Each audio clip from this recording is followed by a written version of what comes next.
우리가 부른 찬송 중에도 마찬가지고 우리가 채택한 본문 텍스트에서도 나타나 있지만 목자라는 것은 원래 양틈에서 자다가 지금 천사의 고지를 통해서 예수 그리스도가 탄생했다 그런 내용이 나오죠. 근데 이 목자는 사실 양틈에서 양들과 같이 생활하는 양들의 그 상태를 늘 살피는 사람이라야 진정한 목자입니다. 오늘날은 목사라는 칭호를 하고 있는데요. 교회를 치리하는 목자를 목사라고 그 칭호를 붙여가지고 부르고 있죠. 근데 이 목사는 목자와 교사의 합성어입니다. 그래서 목자와 교사. 그러니까 목자는 양들의 상태를 늘 살피는 사람이 되어야 되고, 또 교사는 하나님의 말씀을 잘 가르치는 사람이라야 된다. 그런 뜻을 가지고 있습니다. 그래서 오늘날 목사는 늘 양떼들을 살피는 것이 주 목적입니다. 근데 사실 수가 적은 이 파운드리 안에서는 그 치리가 가능하고 상태를 늘 살필 수 있고 볼 수 있죠. 근데 숫자가 많으면 사실은 그 기능은 없어지는 겁니다. 근데 그런 면에서 우리가 좀 한국 교회가 좀 안타깝다 그런 생각을 해보기도 합니다. 어찌든 예수 그리스도의 탄생을 우리 축하합니다. 오늘 제가 구주의 탄생이라는 설교 제목을 달았습니다. 근데 여기는 그 부제로 제한된 기쁨과 평화라는 말을 달았습니다. 결론 부분에 가면은 하늘에서는 영광이고 이 땅에서는 기뻐하심을 하는 사람들의 평화로다 그랬어요. 우리 집사님 기도하신 것처럼 매년 오는 성탄이지만 이 성탄을 그냥 무의미하게 기뻐하지 않고 자기들의 쾌락을 유지로 삼는 그런 사람들이 많아요. 근데 진정한 이 예수 그리스도의 탄생을 기뻐하고 평화를 누릴 수 있는 사람들은 어떤 사람이냐 그러면 그분의 탄생을 진정으로 기뻐하신 사람들의 평화. 그래서 제가 부제를 제한된 평화라고 그렇게 잡아봤습니다. 근데 오늘날 지구상에도 약 70억의 인구가 있지만 이 70억의 인구 중에서 과연 몇 프로쯤이나 과연 몇 사람들이나 이 예수 그리스도의 탄생을 기뻐하는 것인가. 그래서 저를 가만히 생각해 보면 예수님은 매년 탄생하는 그 기념 예배를 우리가 매년 12월 25일이면 어김없이 드립니다. 사실 이 예수는 탄생하시니까 나이로 치면은 오늘 아노 도민이라고 하는 AD의 날짜로 따지더라도 2021년이에요. 자그마치 예수님이 육신의 나이를 입고 오신 것이 2021살이나 되셨어요. 2021살이나 되셨는데도 아직도 예수 그리스도를 영접하지 못한 사람들이 있다고 한다면 우리가 구약에도 4,000년 동안이나 수없는 선지자를 보내고 예수 그리스도의 탄생을 예고했던 정작 유대인을 향한 편지의 내용 속에서는 그들이 예수 그리스도의 탄생을 알지 못했어요. 그래서 비로소 동방박사라고 하는 세 사람의 방문을 통해서 너희 유대인의 왕이 나셨다고 한다. 너희 유대인의 왕이 어디 있느냐 물어보죠. 그러니까 이 동방박사의 물음에 따라서 당연히 유대인으로 왕으로 오신 예수님은 그 나라 사람들, 그 나라 사람의 왕이신 헤롯 왕과 그 다음에 대제사장과 서기관들은 당연히 알고 경배를 했을 것이라고 하는 생각이에요. 그래서 동방박사들이 와가지고 너희 유대인으로 왕으로 나시니가 어디 있느냐 그러니까 정작 깜짝 놀래가지고 소동이 일어난 거예요. 그래서 헤롯이 내가 지금 그 사람을 그의 탄생을 알고 나면 나도 경배하겠다. 그러니 너희들이 찾거든 너희들도 우리에게 알려주라. 근데 사실은 그 속셈은 만약에 이 유대인으로 왕으로 나신 이를 갖다가 죽이려고 하는 거죠. 그래서 헤롯 왕은 바로 그 예수 그리스도 탄생을 기점으로 해서 2살 밑에 아이들은 전부 다 죽여라. 그런 내용을 우리가 볼 수 있죠. 그렇기 때문에 이 마태라고 하는 오늘 우리가 채택한 본문 누가복음하고는 좀 아주 상이한 점이 있다. 그래서 마태복음의 기사를 보게 되면 그렇게 정작 당사자인 이스라엘 사람들은 아무도 알지 못했는데 저 이방인의 편지인 누가가 쓴 그 편지의 내용에서 데오빌로 가카이아라고 하는 이방인들의 편지에 대해서는 아주 상세하게 자세하게 기술하고 있다. 그렇게 말씀드릴 수 있을 겁니다. 그걸 우리가 주제로서 이 예수 그리스도의 탄생은 구약의 4,000년이라고 예언하고 선지자를 보냈지만 정작 그 자기 땅 자기 백성에게 오졌지만은 탄생도 받아들이지 않고 또 그분이 메시아임에도 왕으로 오신 일을 예루살렘의 입성을 통해서도 어린 나귀를 타고 입성하셨다라고 하는 것은 구약 성경에 다 예언되어졌고 예시된 내용입니다. 그럼에도 불구하고 왕으로 인정하지 않았어요. 그러니까 자기 땅에 오셔서 탄생도 받아들이지 않았을 뿐만 아니라 장성하신 공생의 기간을 시작하시려고 했을 때에도 인정하지 않았다. 그런 내용을 우리가 볼 수 있어요. 그런 측면에서 예수 그리스도의 탄생은 누구나 다 누릴 수 있는 그 기쁨과 평화를 누구나 다 누릴 수 있는 것이고 기뻐하신 사람들의 평화로다. 그랬어요. 제한되어 있다 이 말이에요. 다 이 온 세상 사람들이 누릴 수 있는 것 아니에요.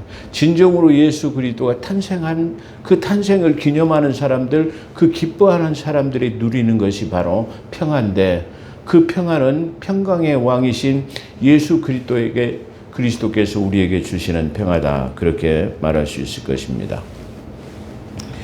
예수 그리스도의 탄생에 관한 기사는 각 복음서마다 독특한 형태를 띠고 있습니다. 마태는 2장 1절에서 헤롯 왕 때 유대 베들레헴에 탄생하셨다고 간단하게 기술하고 있습니다. 유대인의 왕으로 오신 예수 그리스도의 탄생을 정작 당사자들인 유대인들은 알지 못했고 동방으로부터 찾아온 동방박사의 방문을 받고 소동한지라라고 2장 3절에서 말하고 있습니다. 헤롯은 그제야 대제사장과 서기관들을 소집하여 메시아의 탄생이 너희가 알고 있는 그 예언된 성경, 다시 말하면 정경이라고 한 토라에 그리고 예언서에 그리고 그런 모든 시가서에 어떻게 표현되어 있느냐, 어떻게 어디서 난다고 되어 있느냐, 너희들은 성경 율법에 정통한 사람이기 때문에 너희들은 알 거 아니냐. 이 동방박사의 방문을 듣고 일종의 종교회의를 소집한 거예요. 그래서 대제사장과 모든 서기관들을 놓고 어디서 메시아가 난다고 했느냐 물으니까 지금 대제사장과 서기관들이 미가서 5장 이전에 오늘 우리가 예배 부르면서 읽었던 말이죠. 그 미가서 5장의 2절에 예언대로 유다 지파 중에서 가장 작은 고을 베들레헴이라고 합니다. 베들레헴입니다라고 말했죠. 그렇다고 한다면 이 말은 다른 말로 한다면 헤롯이야 빨리 베들레헴으로 가가지고 그 유대인으로 왕으로 오신 예수를 죽여라 그런 말이에요. 다른 말로 표현하면. 그래서 그들이 어디에서 태어날 것인가를 알고 있다는 대목이죠. 그래서 여기서 베들레헴이라는 말은 레헴, 빵집이라는 뜻이에요.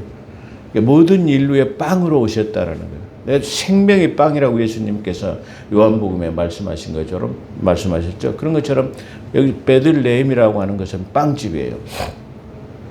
그러니까 정원한 마리아와 요셉이 나사렛 사람이라는 칭호를 받기 위해서 나사렛에서 살다가 이 아우구스의 인구 조사를 통해 가지고 자기 본적지로 가가지고 자기 본적, 다시 말하면 자기 문중인 것, 우리 조선 사람들로 말로 표현한다면 문중으로 가죠.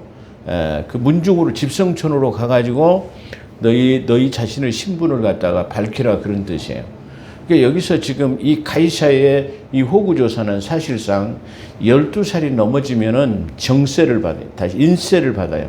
그러니까 우리가 쉽게 표현하는 무슨 세금이죠? 주민세를 내잖아요. 그런 것처럼 주민세는 물론 한 가구만 내는 것입니다. 근데 이때는 사람의 12살 이상의 된 사람의 숫자를 세가지고 세금을 내야 돼요. 그러니까 12살을 먹은 사람이 4사람이면 4분깃을 내야 되고 3사람이면 3분깃을 내야 돼요. 그러니까 이 호구조사를 하라는 것은 바로 그런 세금을 더 강화시키게 하기 위한 것이다. 그러니까 성경에서든 어디서든 이 세금이라는 것은 항상 이 백성들을 견제하거나 그 살기 어렵게 만드는 내용이다라는 것을 우리가 간접적으로 알게 하는 그런 대목이긴 합니다. 그래서 어찌됐든 간에 이 베들레헴의 빵집, 생명의 떡으로 오신 분이라는 것을 얘기했습니다. 그래서 이 동방에서 온 이 동방박사들은 별의 인도함을 받고 동방박사가 아기 예수께 경배를 드렸는데 탄생이 상당히 지난 시점으로 황금과 유학과 모략을 예물로 드렸다라고 성경은 증거하고죠. 근데 여기서 지금 루가라고 하는 저술가이자 의사인 그리고 신학자인 이 누가의 이 말에 의하면 누가는 지금 양틈에서 자던 목자들에게 천사들이 나타나 가지고 야 지금 저 베들레헴 빵집에 베들레헴에 생명의 떡으로 오신 분이 있는데 그분은 지금 어디에 계시냐 그러면 말 구유의 강보에 쌓여 있다라고 그래요. 그러니까 강보에 쌓았다라는 말은 마치 우리나라 사람들이 어머니가 아이를 잉태하면 베네 옷이라고 옷을 입혀가지고 따뜻하게 보온을 하죠. 그래서 강보에 싼 아기가 아니라 강보에 쌓인 아기라고 그래요. 그게 독특한 문체예요. 왜 그러냐면은 그는 말구유라고 하는 나무로 만든 그 통에다가 누이셨기 때문에 아마 차였기 때문에 그 강보 아이를 낳을 때 쓰는 그런 어떤 천들을 많이 싸가지고 그 속에다 누였던 것 같아요. 그러니까 강보에 쌓은 것이 아닌 강보에 쌓인 그 표적이 뭐냐 그러면 말구유라고 하는 나무로 만든 말들이 밥을 먹는 것. 여러분들이 어렸을 때 보셨을지는 모르겠습니다. 저희들은 어렸을 때 봤죠. 긴 통나무를 파가지고 가운데를 이렇게 파가지고 거기다가 여물을 갖다가 이렇게 쭉 담아주죠. 소나 말이든 됐든. 그래서 그 구유 같은 곳에다 누여 있어요. 근데 그 구유에 누였던 이유는 바로 그들을 영접 안 했기 때문에요. 오늘날에도 많은 사람들이 영접하는 것 같지만은 그렇지 않아요. 소수의 사람들 뿐이에요. 우리가 지금 자꾸만 요 근래에 보게 되면 길거리에 가다 보면은 예전과는 좀 다른 풍습을 볼 수 있어요. 교회도 문화도 많이 달라졌습니다. 교회 문화도 성탄절이 오기 전에는 24일 크리스마스 이브에 교회 청년들이나 중고등부 학생들이 집집마다 믿음의 사람들의 집에 찾아가서 캐롤송을 부르고 또 그 청년들이 찾아오는 것을 기뻐하고 준비해가지고 과자 선물을 싸가지고 준비해놨다가 노트도 사놓고 또 과자도 사놓고 필요한 이 선물 보따리를 싸놔가지고 밤에 잠을 자지 않고 기다립니다.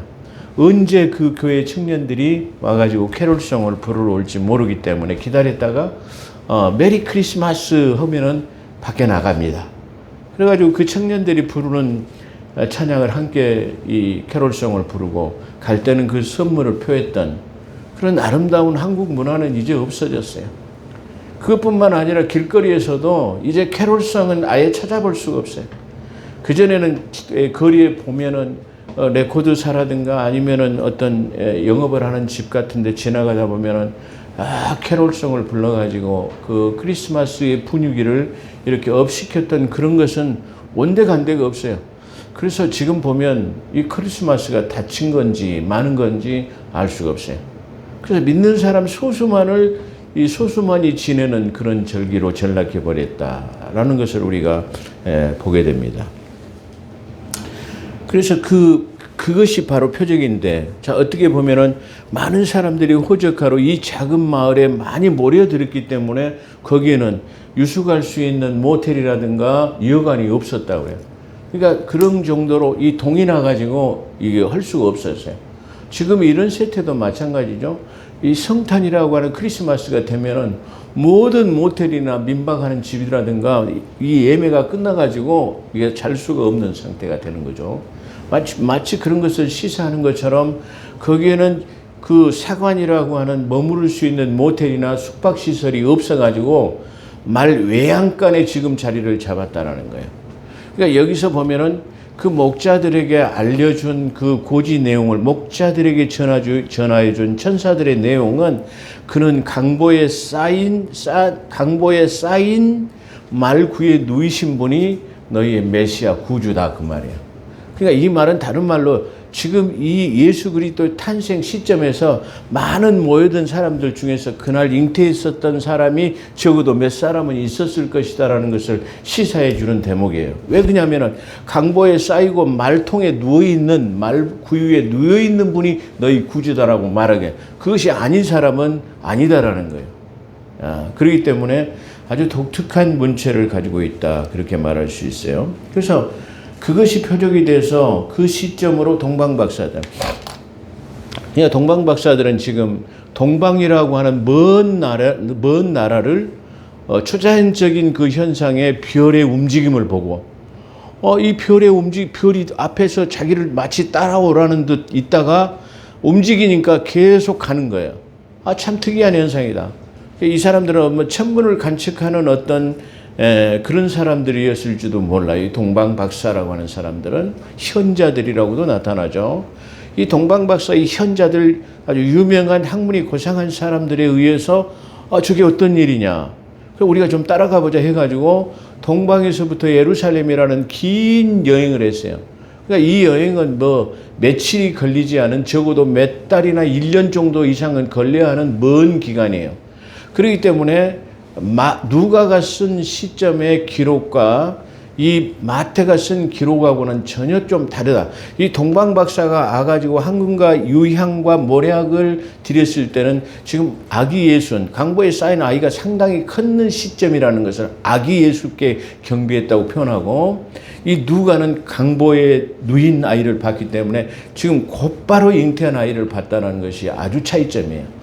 그 두 가지의 어떤 우리가 기점을 생각해 보면은 지금 누가의 기록은 지금 곧바로 탄생하신 예수를 목격한 것이고, 바로 마태의 동방박사들은 바로 먼 시간의 별의 인도함을 받아가지고 동방에서부터 먼 여행을 몇 개월 이상 해가지고 그 예루살렘에 왔기 때문에 아이가 상당히 큰 시점이다. 그것이 아주 다른 것이다, 그렇게 말할 수 있을 것입니다. 황금은 왕의 권위와 위엄을, 황금과 유향이라고 해요. 황금과 유향과 모락이라고 그러죠. 근데 황금은 보통 성경에서 왕의 권위와 불변성을 나타내게 돼요. 변하지 않는 왕의 권위와 위엄을 상징한다면, 유향은 신성을 나타내며 모략은 십자가의 죽음을 상징하는 것입니다. 한편 마가복음 14장 8절에 보면 옥합을 깨뜨려서 향유를 예수 그리스도의 머리를 부은 것은 주님께서 내 장례를 준비하는 것이다. 그러니까 나디향 300데나리온도 더 되는 나디향의 옥합을 깨뜨려 가지고 예수님의 머리에다 부수니까 가룟 유다가 야, 그건 무슨 일이냐 말이야. 그 300데나리온이나 더 되는 그런 돈을 갖다 깨뜨려 가지고 발에 붓느냐. 그걸 갖다가 가난한 사람들에게나 나눠주는 것이 주었으면 얼마나 좋겠느냐. 그러니까 주님께서 가룟 유다를 해쳐가면서 야, 가난한 사람은 항상 너희와 같이 있다. 그러나 나는 얼마 안 있으면 죽을 것이다. 이 지금 마리아라고 하는 이 막달라 마리아는 지금 내게를 향유를 붓는 것은 지금 내 장례를 준비하는, 곧 내가 죽을 것인데 그것을 준비하는 것이다. 그렇게 표현하고 계시죠. 그래서 나디향이라고 하는 향유는 바로 죽음과 모략, 그런 관계를 가지고 있다. 그래서 내 죽음을 준비하는 것이다 라고 말씀하고 계시죠. 한편 마가는 탄생 기록을 간과해 버립니다. 우리가 어린이 생각할 때 이 사복음서라는 이 복음서에 다 예수 그리스도의 탄생을 기록해 놨을 것이라고 생각하는데 아닙니다. 마가는 그것을 기록하지 않았어요. 다시 말한다면 마태는 유대인으로 왕으로 오신 예수 그리스도를 기록함으로써 유대인들을 향한 편지입니다. 이 마가는 종으로 오신 예수 그리스도를 증거하고 있어요. 종은 족보가 없죠. 탄생 기록이 필요가 없어요. 그래서 곧바로 사역에 들어가시는 예수님을, 세례 요한부터 시작해서 사역에 들어가시는 예수님을 기록하고 있어요.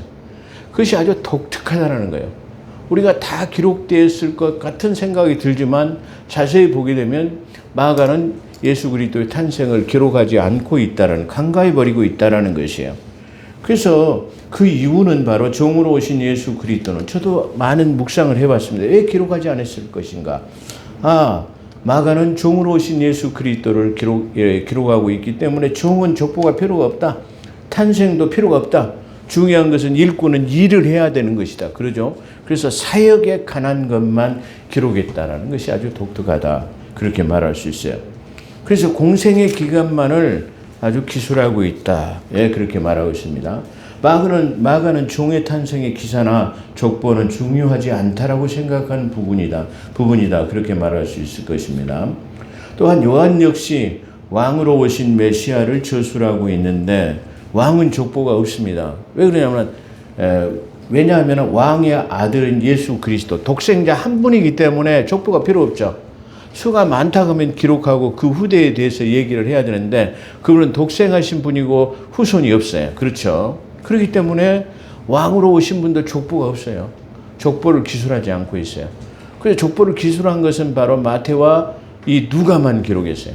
4명 중에 2명의 저자는 탄생 기록을 말하지 않고 있고 마태와 누가만 기술하고 있다는 것이 아주 독특합니다.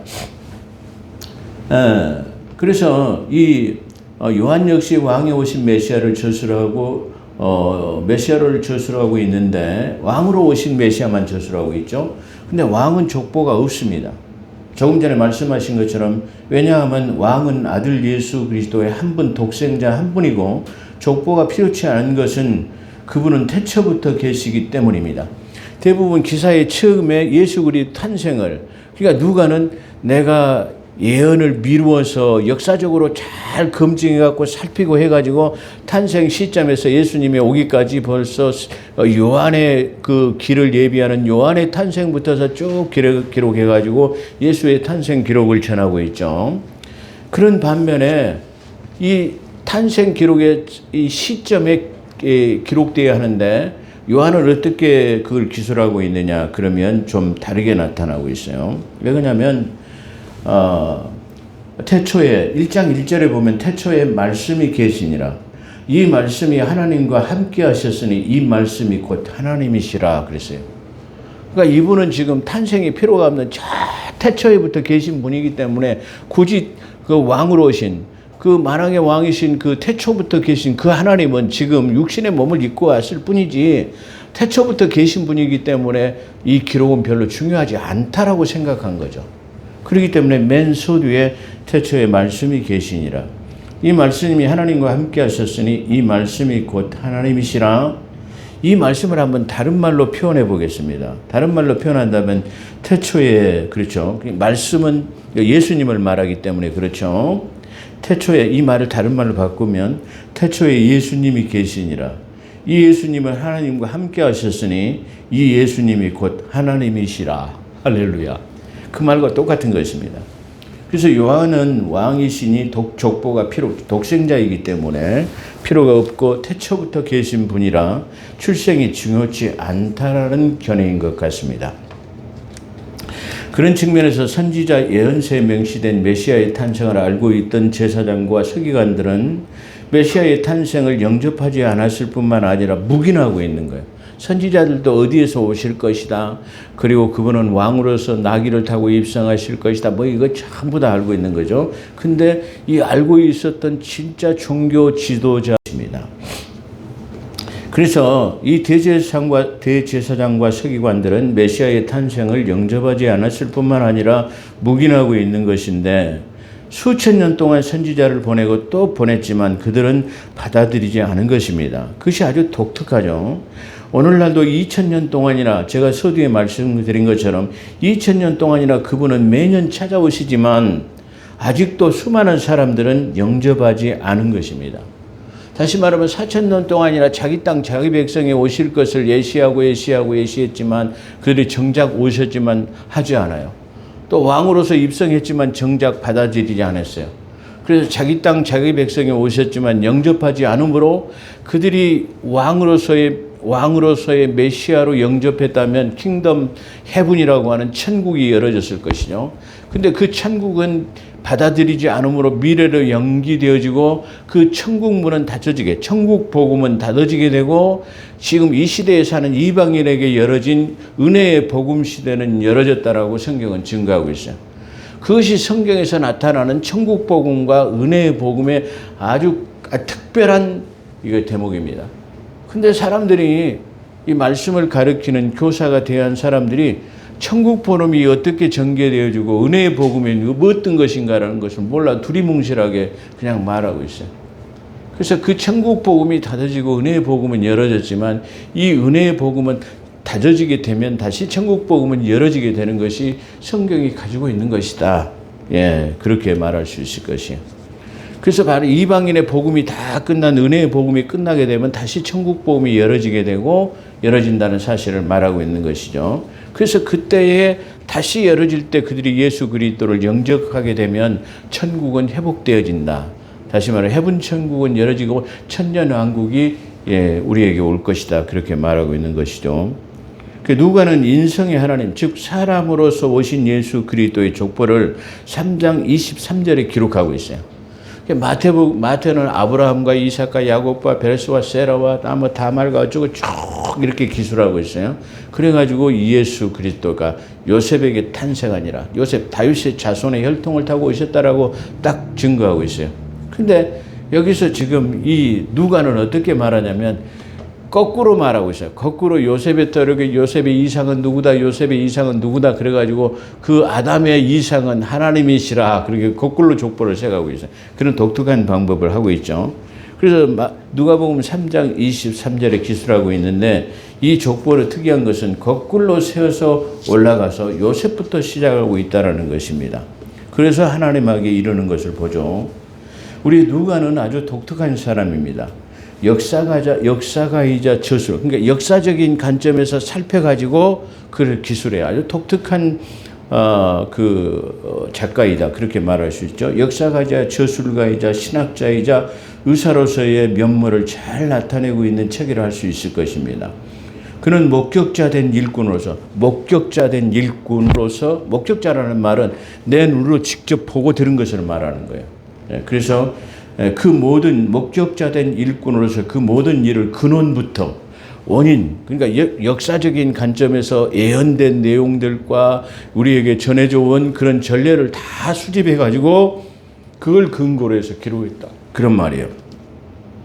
그 모든 일을 근원부터 자세히 살펴 기술했다고 1장 1절에서 누가복음 1장 1절에서 3절에서 말하고 있습니다.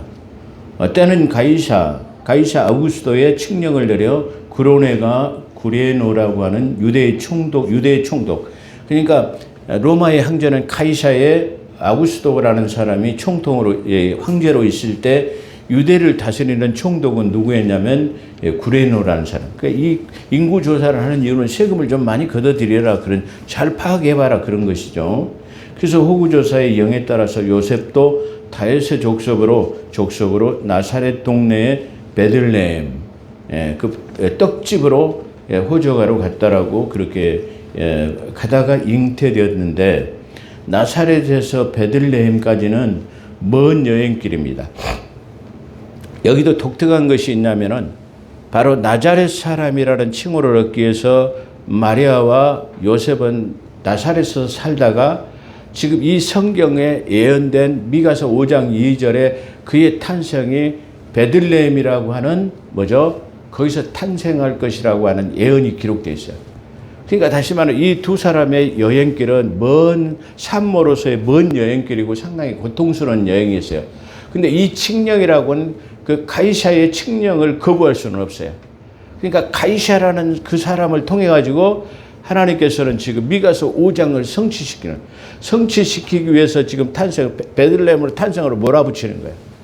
이런 걸 볼 때도 하나님의 섭리는 그 당신의 예언하신 것을 성취하시기 위해서는 온 세상의 최고의 황제까지라도 어떤 자연 만물이라도 다 성취하시고 이루시는 것을 우리가 볼 수 있어요. 그것이 하나님의 유대성이라는 거예요. 하나님의 절대성이라고 말할 수 있어요. 그래서 저 나사렛이라고 하는 곳에 먼 데서 살다가 지금 떠나지 이게 칙령이 내려지지 않았으면 안 가요. 그렇잖아요. 근데 이 칙령을 통해 가지고 이 인구 조사를 하려고 베들레헴으로 올라갔어요. 그래서 올라가자 그냥 거기서 아이를 이게 잉태하게 되어가지고 미가서 5장에 예언된 내용이 지금 성취되는 유대한 모습을 우리가 볼 수 있다 그런 거예요.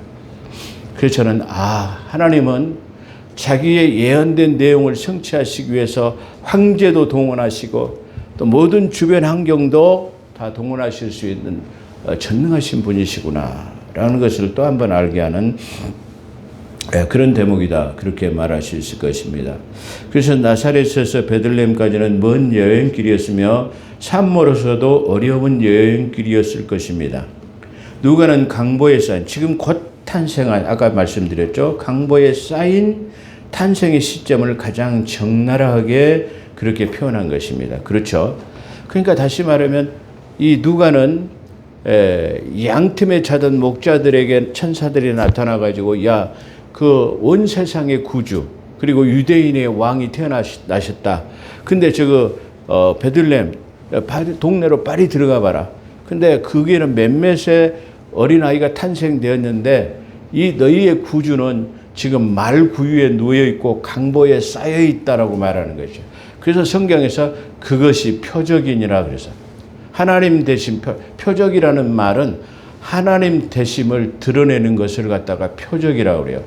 그래서 성경에서는 세 가지의 표적을 말하고 있는데 하나님 표적, 그 다음에 사도적 표적, 그 다음에 믿는 자의 표적이 나타나죠. 사도행전에 보게 되면 9장에서 보게 되면 베드로가 어디로 가면 중풍병자가 8년이나 돼갖고 누워있는 중풍병자를 일으켜 세우고 옆바에 있는 다비다라는 여자가 죽었어요. 그래가 이미 염을 해가지고 지금 장례 절차를 다 이제 갖다가 묻기만 하면 되는 거예요. 근데 그 죽은 사람을 살려내는 것을 볼 수 있어요. 그것을 바로 사도가 된 표적이라고 말할 수 있어요. 그때 당시에 사도적 표적은 사도가 안수하면 죽은 자도 살아나고 사도가 안수하면 방언이 터져요. 근데 이 사도적 표적이 지난 다음에 사도가 12명이다. 딱 이렇게 그 정해진 표적이 드러나고 난 다음에는 그 표적이 거둬졌어요. 그것이 사도행전에서 나타나는 독특한 것이에요.